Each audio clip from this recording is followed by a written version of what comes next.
Welcome to Allies or Enemies. I'm Jess. And I am Shawn. This is part 6 of our top 100 favorite board games, and we're in the top half of the list now. So we're starting at number 50, and we're counting down to 41.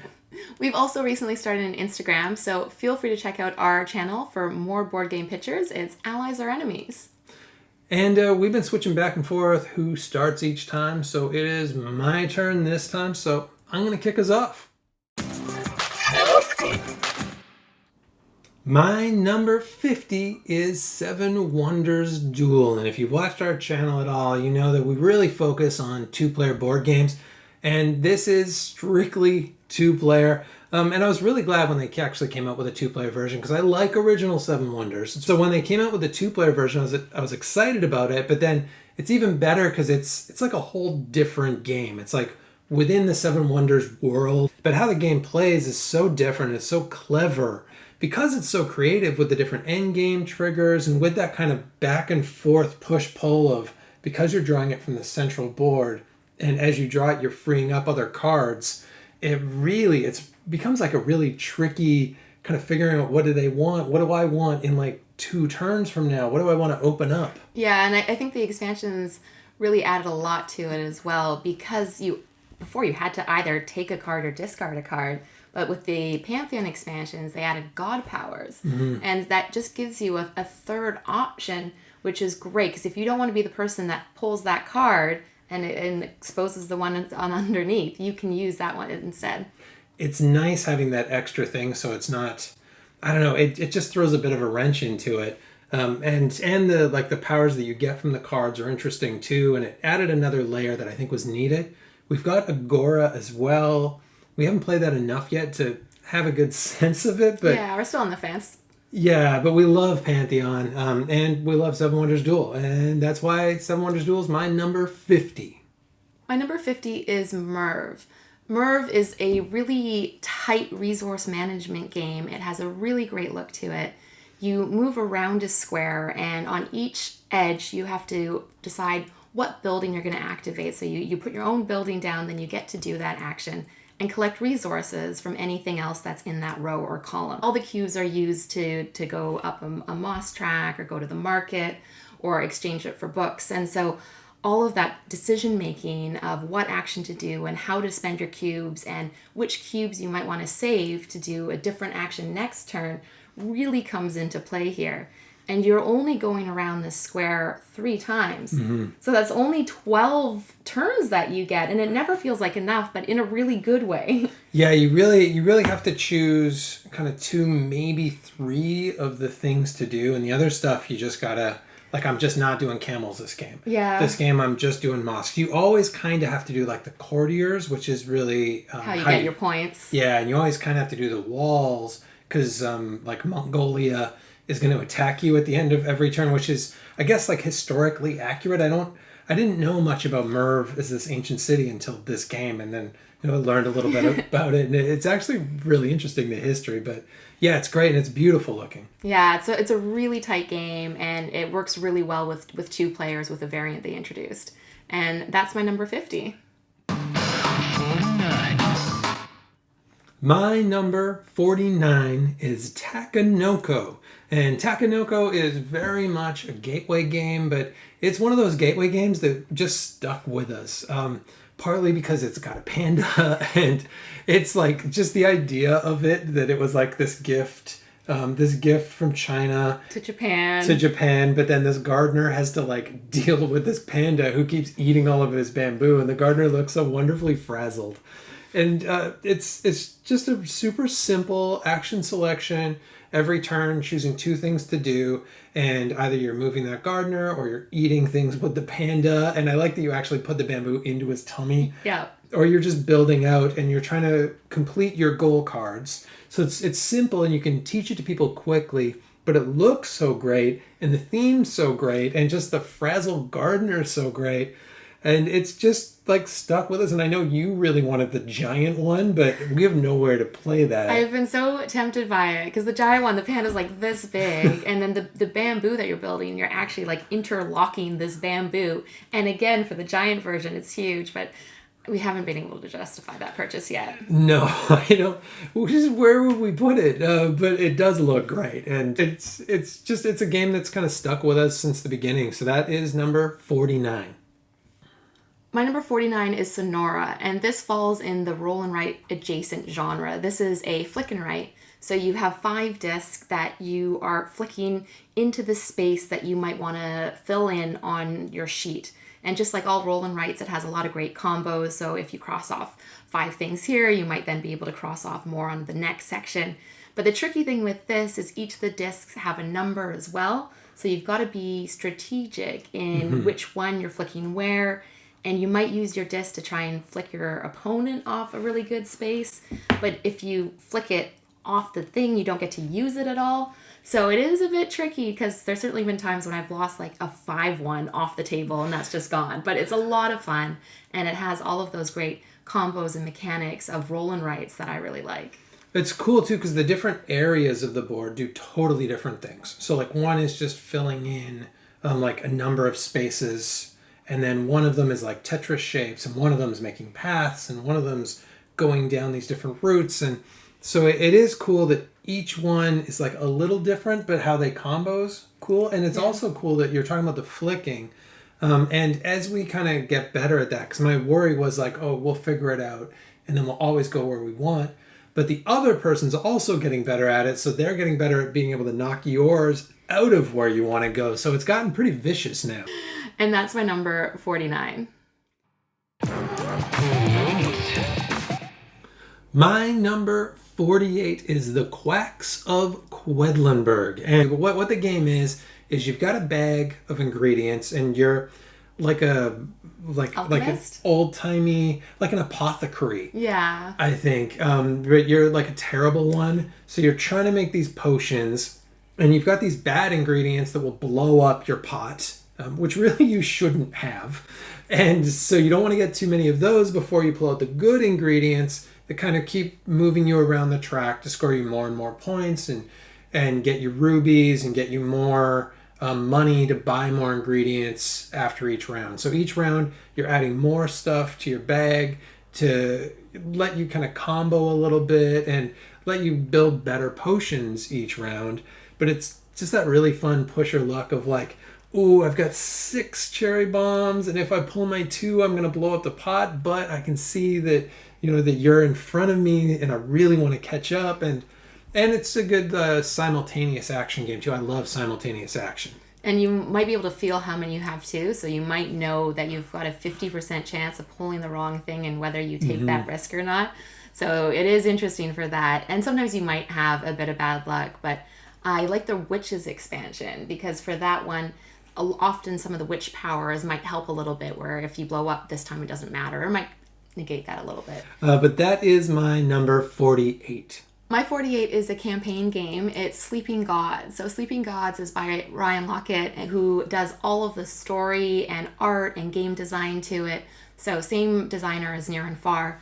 And it's beautiful. It looks lovely. And it really captures the sense of an adventure because you have this book and you have choice in where you want to go. When you go somewhere, you'll often get clues of where to go to next. But it's up to you how you want to write your story. And it does it really well with enough text to give you the sense of what's happening, but without having to read pages and pages to move the story along. And the characters are great. And with 2 players, it just means we manage like 4 characters each. Yeah, and the story is actually good. The writing's good. It's the same thing I thought about Near and Far. Is like I was surprised because I was actually like engaged in the stories. Now I don't like this one quite as much as you do because I think it's primarily kind of a storytelling game, and the gamey elements I don't know don't grab me as much. And we get way too many cards. We have so many cards now on our trip, and I think we're pretty close to the end of the first, the end of our first story of it. We've played it for a lot of hours already. It is one that works best if you set up and play for hours on end. And again, that's not quite how we usually play. We usually like playing a few games in a day rather than just one long one. but it sucks you in, and when you're playing it, you definitely feel like you are experiencing this story, and that's number 48. My number 47 is Eclipse, and specifically the second edition because it's the only one that we've played. But Eclipse it's a 4X game. It's set in space, so you're exploring space, you're building up your fleet of ships, you're using those ships to fight other ships, and you're researching, and the research is the really interesting part in this game. Because how you research is you've got this kind of shared marketplace, and it starts out with only a few things in it, but they're from like a ton, like there's a ton of possible options, including a bunch that may never come out because they're only like one-offs. And just the push-pull in this whole game is, it's just really neat how it's like you put down you've got these little, I don't even know what they are, but they're these little circles that you put down on the different planets. And that gives you more resources, but at the same time, it gives you less turns. So you've got to kind of balance that out. Yeah, and you can never do everything you want to do because I want to explore, I want to get those tech tiles, I want to have a whole fleet of ships. So you really have to decide. And it's completely asymmetrical because all the different races play very, very differently. And that gives you a bit of a focus because some of them might be more about attacking and some of them might be more about exploring. So that helps you choose which ones you might want to do more of. So it plays so differently, and there's just a lot of depth to this. So that is my number 47. My 47 is Euphoria. This is designed by Stonemaier Games, so the protection quality is great. It looks really good. Even the dice that are your workers that you put out are custom dice, and they look fantastic. So you put your dice out to collect your resources, and the whole point is to gather those resources and be able to trade them in different ways to put your stars out. And the first person to put out 10 of their stars wins. And that's the game. But it has this great dystopian theme to it. So part of that example is when you bring your dice back, you have to roll. And if it goes over a certain number, that means one of them's kind of clued into that it's a horrible society that you're running, and they decide to just kind of abandon ship, and you're left with one fewer worker. And then there's these great markets that you're building as well to get your stars out, and they have these great Orwellian names to them.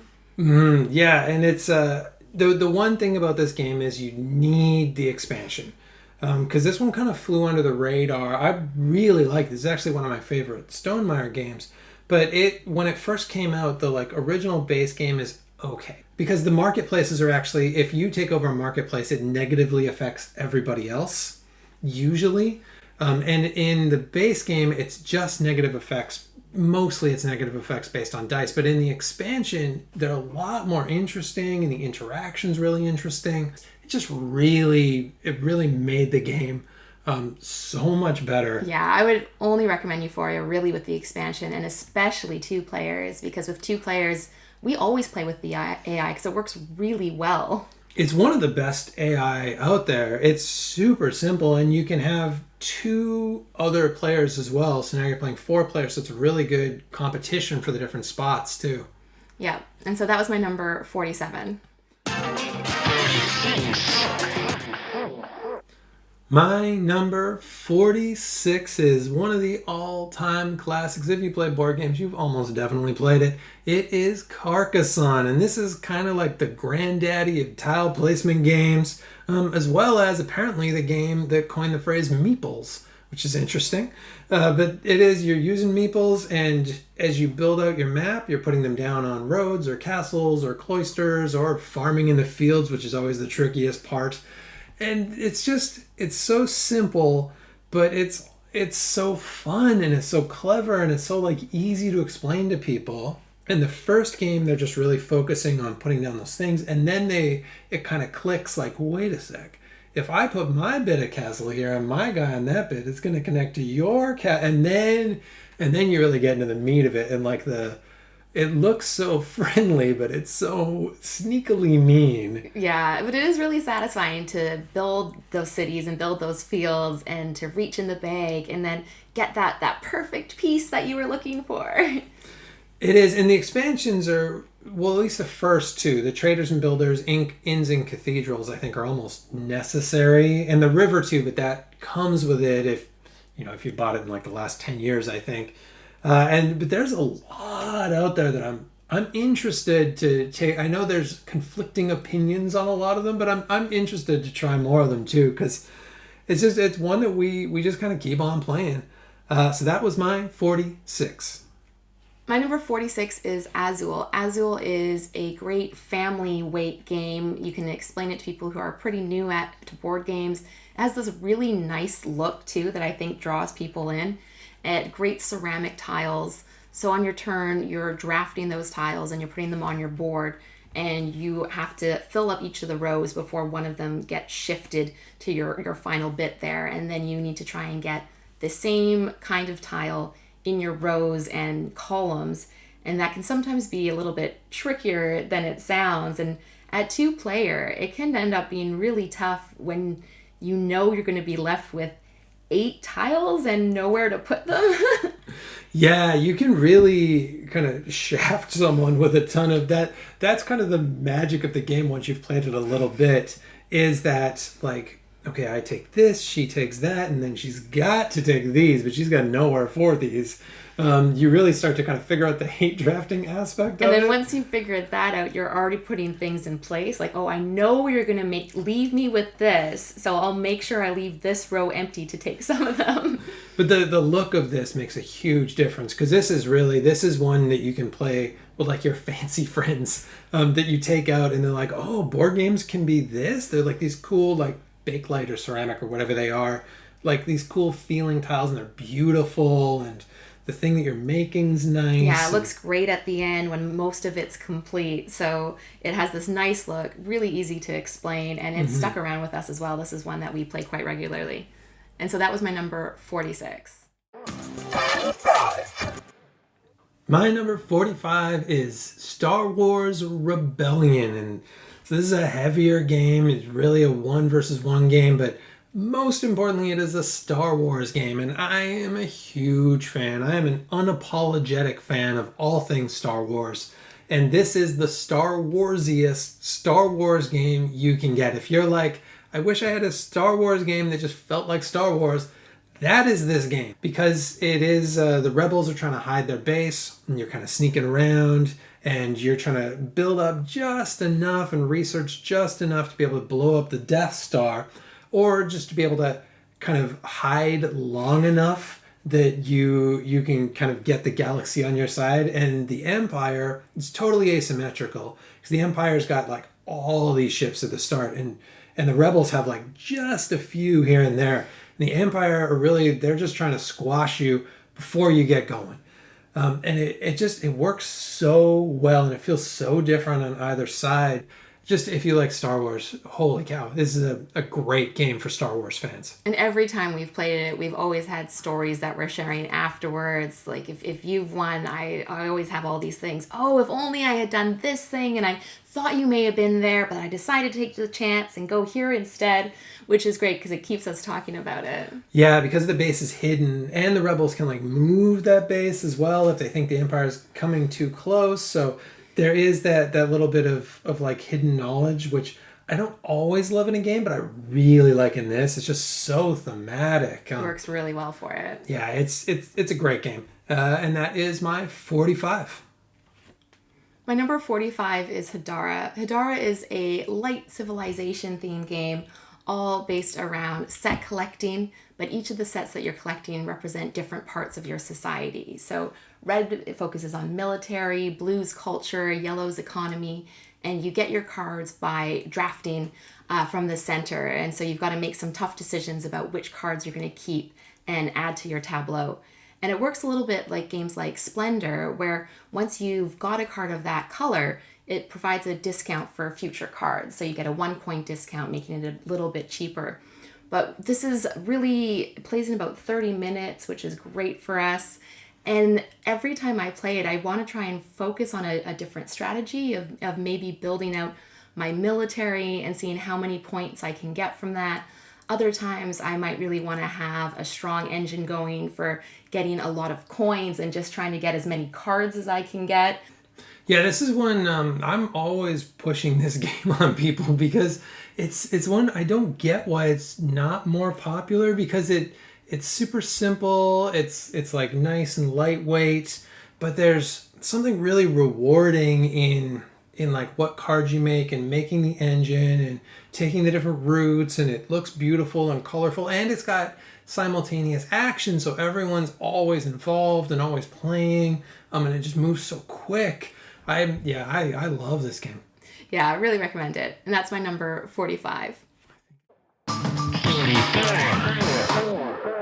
My number 44 is Viticulture. And Viticulture is just a really smart worker placement game. And the thing I love about it is that every step makes sense because you're in a vineyard and you're putting down your workers for each season. And we generally play the Tuscany version, although I think both are okay, but I definitely prefer with Tuscany. So you've got 4 seasons. Yeah. And you gotta plant your fields, and then you've got to harvest your fields, and then you've got to turn those grapes into wine, and then you've got to turn the wine into like to fill orders into like specific kinds of wine. And it just makes perfect sense. But just the fact that it's like you do this, then this, then this, then this, then this, it's like, oh, okay. Like I think even to new players, they're like, oh, that makes sense. And I think the theme resonates too with a lot of folks. Yeah, and I will have more to say on this one, but I'm going to hold my thoughts for a little bit. Oh, is yours up pretty quick? Maybe it might be, yeah. So that was my 44. My 44 is Brass Birmingham, and we were a bit on the fence about this one because we went to Birmingham and we were that impressed. But for this, sorry, Birmingham. It's a real working town. yeah. But this is about the history of the canal routes to set up the trading station, and then later on the rail network. And I work in a museum, so I already find that pretty interesting. But the mechanics of this are great because when you build your coal mines or your iron smelters, all of those resources go on the board, and so they're communal. And when you go to do your next one, you might be taking from your places or from your opponent's places, and that can be a little bit tricky. It's interesting because it's like those connections. It's not so much like building long routes or anything like that. It's sometimes it's really short routes, but it's just having everything connected to everything else, and just how it works is pretty cool. Because that can get you a lot of points. As before, I've connected all my trains to all your buildings, and that's given me quite a number of points. And so that is my number 44. My number 43 is one that really surprised me. I heard good things, but I just didn't think I would like it. But it is Rajas of the Ganges. And the reason I wasn't sure about it is I don't generally like kind of dice rolly luck games. And I was like, oh, I don't love that mechanic, but it's totally not that because it is a dice placement game. But pretty much whatever you roll is going to be helpful in some way. So it's just figuring out the puzzle for like, what do I have? And it's also like you're not constantly rolling dice. You're kind of getting more, you're like accruing dice assets that you're then kind of piecing together and figuring out where you're going to put them. And like low ones help you move on the river and high ones let you buy buildings. There's so much, like so many different ways to kind of navigate what's happening. And it's cool too because the end game is actually, it's a mix of like your points that you're getting from is it like the castles? It's your fame. It's your points you're getting from that, your fame points or whatever it is. And then also your money. But you can do a lot of money and not that much fame, or a lot of fame and not that much money, or a mix of the two. And all of those work, which is really good too. So this was a surprise to me. Turns out I really like it. That's what I really liked about it is the end game is triggered when those two paths overlap. Mm-hmm. And it can overlap differently for each player as well. And then it's how much of a difference there is between them. So we've had completely different focuses before, but have both managed to get that crossover at the same time, which is interesting. So that is my 43. My 43 is DC Deck Builder, and it's basically what's in the name. It's a terrible name for it, but it does what it says on the tin. Yep. It's a deck building game based in the DC universe. And this is one we played when we kind of started dating. It was one of the ones we would bring out. And it's such a great, clean deck builder. It just works really well. You acquire your cards, you play your cards, you use the points on your cards to get new ones, and you fight some bad guys. And then whoever has the most points at the end wins. But I like the simplicity of this one.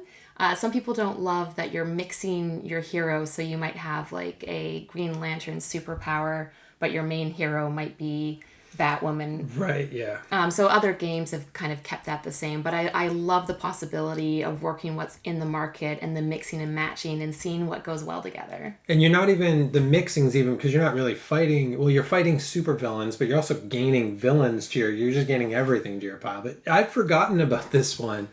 Because we played this a lot early on, and then we haven't played it as much, but I'm actually really interested in, they've got like a whole bunch of other games that use this system, and we got the Street Fighter one because I love Street Fighter, but the combos didn't quite work. But I'm really interested in the Transformers, and there's a G.I. Joe one coming out, which that was my jam when I was a kid.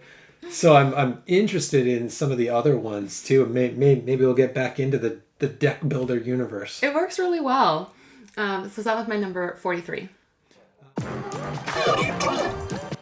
My number 42 is Unmatched. And Unmatched, you talked about it in a previous list, but it's just like a one-on-one fighting each other game. And you've got a small map, and you choose these different characters from literature. There's Buffy from TV shows, and it's just like a real mishmash of characters. There's Marvel ones coming too. And you just got a deck of cards, and you use the cards to like punch each other more or less. And you got to get the other person's health down before they get yours down. It's real simple. Based on Star Wars Epic Duels, which I loved. So I was really into this right from the get-go. And like the first characters were like King Arthur and Alice, which I love. And then later they added a really good expansion, actually, is Beowulf and Red Riding Hood. And they were definitely going with like Little Red Riding Hood and the Big Bad Wolf fun thing. But Beowulf, it's so fun to use. And it's just all the characters play differently. And it's just a great kind of smashing stuff together game. And sometimes that's what you want. Yeah, you can definitely mix and match. One of my favorite ones was the Jurassic Park where there's the 3 raptors. And that one's great. So you can do 3 raptors versus like Sherlock Holmes and those combinations. But yeah, how they play can be really different too, which is great. Yeah, Bigfoot too with his giant log. Just super fun game. I'm sure we're going to buy a lot more of it. That's my 42. My 42 is going to be a complete surprise. No one saw this coming.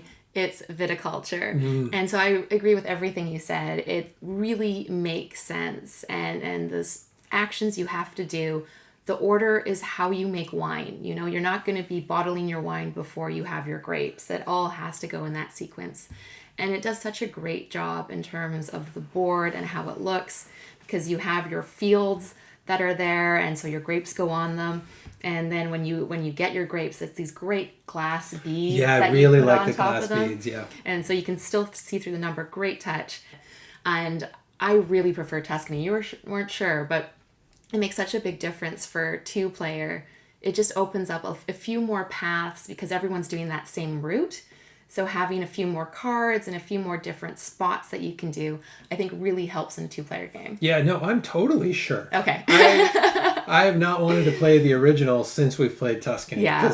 Yeah, the original I did worry about how well does this play for 2. Because there is a scarcity of spaces. And Tuscany gives you so many more options on selling wine, on making wine, on each step, so you don't get stuck. Yeah, because in the original you can sometimes get kind of log jammed, but with Tuscany it totally frees it up. I think way better game for if you've got 2. I'd say get Tuscany if you're playing with 2 players for sure. But even if you're playing with more, I think get Tuscany. Tuscany's great for it. So that was my number 42. My number 41 is Paladins of the West Kingdom. And I think we've talked a lot about the Shem Phillips games already in these lists. And this is one of my very favorites. I really like how every game he does in the West Kingdom and North Sea, and he's got like a South one that he's announced is coming out too, how every game is so different. And I think this is one of the coolest games, and it just felt like it came so out of left field from some of the other games, because it really is this puzzle of you've got your own board, and it really is kind of a multiplayer solitaire, and you're just figuring out, how do I combo, how do I move these things, some of them, how do I just move these off of my board onto kind of the shared board, how do I get more of these characters that I want to get, which one of the paladins do I use each turn.